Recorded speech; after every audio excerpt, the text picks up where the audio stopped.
all the fish and more. Yeah, welcome back. Good morning. Sardine News. Right, we're going to start with a weather analysis with windy.com. They've given us permission to use these beautiful satellite images, the radar, weather radar, hurricane trackers, the whole lot. But this is the most enthralling view to me. I just can't get over this. There's the storm that got us last night, and you see how quickly it moved off, and now it's hitting Richards Bay. Right now, Osvaldo on Inyaka Island is getting hammered by that storm. It's quite mean, actually.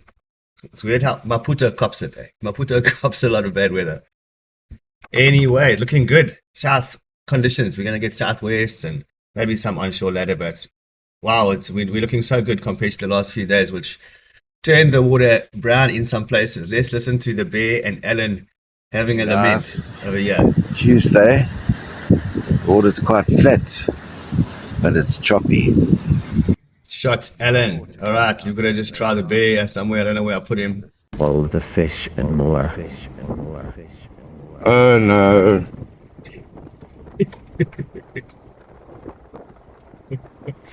Go Rivers out. East is on it. Don't flatten out for a bit, though. Anyway, that says it all, eh, Bear? Oh no. Sorry, Bear. I'm laughing with you, not at you. Okay, we can now have a look at what happened yesterday afternoon. Now, after all of this, I went down to the whale deck at Umtatwini and had a look at the ocean, and check it out. It's absolutely magnificent. Beautiful, beautiful stuff. Sandspit, 5:30 p.m. Check the Hello Klein. Some coolies spat some brown water out, but not too much. Things are looking very good, yeah. Like very, very, very good. Then this morning I woke up, checked out the river there, and the river's cleaned up overnight. So, the South Coast, the one thing about the South Coast, it recovers fast. The ocean and the rivers, they recover fast. Even after a flood, sometimes you won't believe, like 3 or 4 days later, and everything's peach again. Anyway, let's move down to Margate, where Andre de Beer is catching Garrick. Not only Andre, there's a whole bunch of them catching Garrick. And here we go. The Oaks are having a blast. Very cool, eh? Go down there with your rapala or your spoon or your plug and chuck it off that pier and you might catch a Garrick. Amazing stuff. Margate Pier is special. It really is. Just watch out for the locals. Okay, what are we doing next? Of course, we're doing the Mado. Here is how we pay the bills, guys. And I've made a lot of Mados lately. A lot of orders lately, a lot of deliveries. Just has been hard work. But it's great. I really enjoy making these things, and I really enjoy it when the people catch fish with them and then send the pictures to me. That's really cool. And as of recent, we have also got to go a look at the Sardine news and conditions page. Okay, a couple of articles up here about the queen mackerel. You can catch 10 of them. You can shoot 10 of them. It's not really fair on the mackerel. I don't know.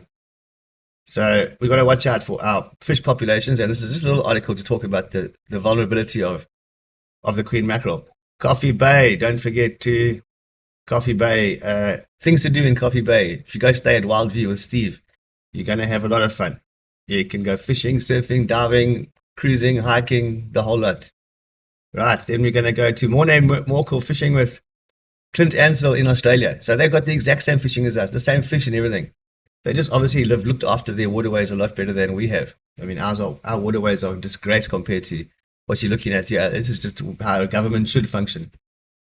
Yeah, Australia is a very well-developed place, and they have taken a lot of cognizance about the environment. It's not like South Africa, where everyone just chucks their KFC bag out the window. It's completely different there.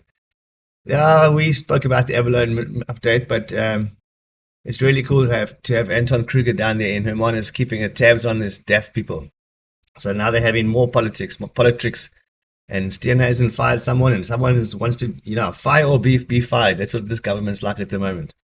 And then some more good news: the film industry has donated a jet rib to the Melkbos Strand NSRI, which is really cool. Film industry oaks. I used to be a part of that crazy bunch. So that's the Sardine news page, by the way. So you go there, you can get some news, and then you can get the conditions, the same kind of layout that I just gave you. Well, there's windy. Then we've got the weather radar or the weather. Then we've got the Gallus current. This is important stuff. This is very interesting. Let's see how close it's come in. At Port St. John's, it's not so much, but yeah, Port Shepstone. So the current moved off us a little bit. So I think that's from the downfall from the rainwater, and that's all like filled up the ocean over here and pushed the current out. I don't know how currents meander and how they don't meander, but this has changed a lot from the last few days. We had the blue water here, now we haven't. We've got, well, as that's the blue there, that part there, that's the actual gallus, and then as it obviously it moves towards the edge and hits the edge and does these little squiggles in that, like in a river, and next thing you've got countercurrents and things. Anyway, like I said, it's very difficult to work out. There we go, check the tides quick. This is cool, the moon is waning. We've nearly got a new moon. And the tides at Umtuntwini at the moment are dropping. 9 o'clock low tide. Very good for surfing, eh? Perfect surfing conditions. In fact, there will be a little bit of offshore blowing this morning. Get out there. And what else have we got here on the news? The fish, mainly about those Garrick. You know, it's not shad season yet. The estuaries are fishing wonderfully, by the way. And that brings me to come fishing. Come fishing with us. We've got lots of boats and lots of places to stay. And the Umzimkhulu is cooking. You must have seen it all over Facebook and all over the place. And then this is the first rain, the first actual little like flood pulse, as Tony Turton, professor, calls it or explains it. And this comes with a whole bunch of benefits and advantages. As this flood pulse comes down, it brings all kinds of nutrients, little organisms that go out into the ocean and actually feed the reefs and feed the fish. And that's how this whole system works. You know, the flood pulse has been always there. It's always been brown water here in the rainy season. But the problem nowadays is now it's got pollution. There's now pathogens in there, superbugs, like sitting, waiting and developing and getting tougher against the antibiotics and the drugs that are also in there. So now you've got these bodies of water like the Harding Farmers Dam.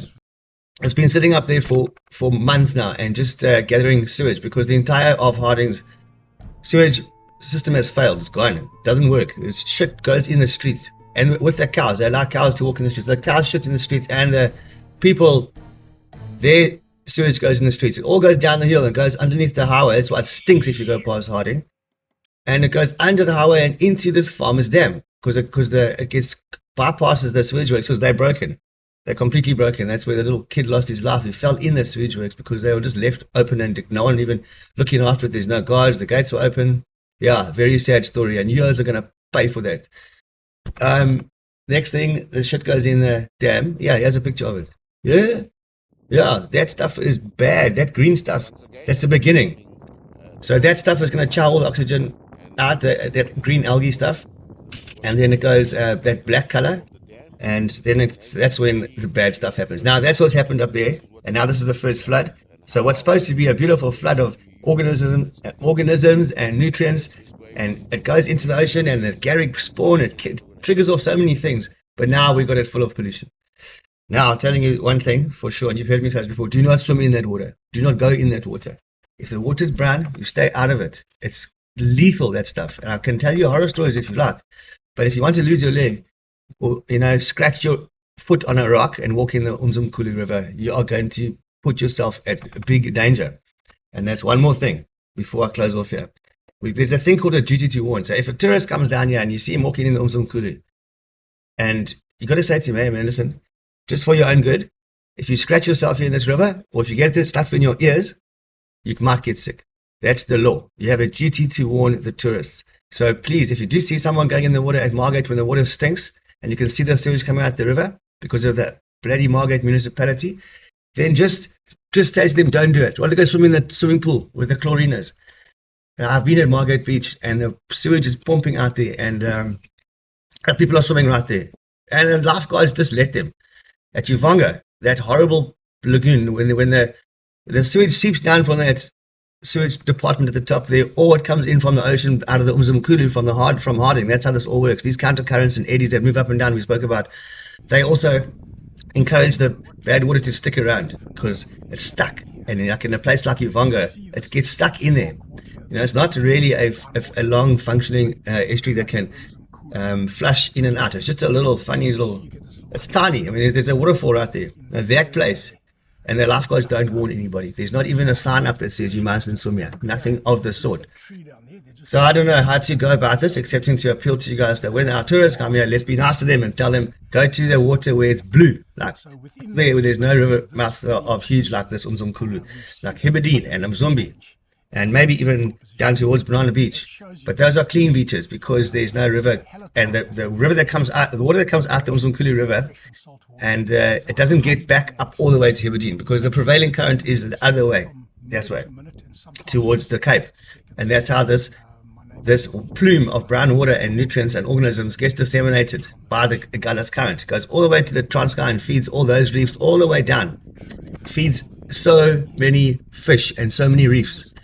Anyway, it's now polluted. I hope the fish don't bloody get sick from it, but I've heard really bad stories, and there are more gonna come, but let's just warn the tourists. Okay? Waffle, waffle, waffle. Don't forget to like and subscribe. Buy some Mados, and we'll catch you in the next show. Ciao.